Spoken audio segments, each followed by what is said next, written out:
বিশ্বাস তোমাকে না পেলে তোমাকে কাউকে পেতে দেব না। ভয় দেখাচ্ছ আমাকে? মেরে ফেলতে চাও? আমাকে তুমি যদি মেরেও ফেলো আমি কখনো তোমাকে ভালোবাসবো না।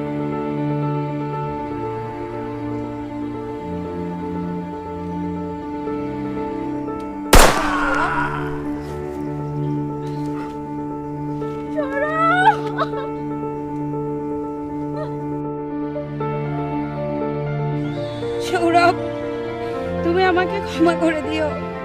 আমি এতটাই জেদি কন্যা যে আমি যা চাই তা যদি না পাই তাহলে সবকিছু উলট পালট হয়ে যায়। তাই আমি তোমার কাছে চলে আসছি।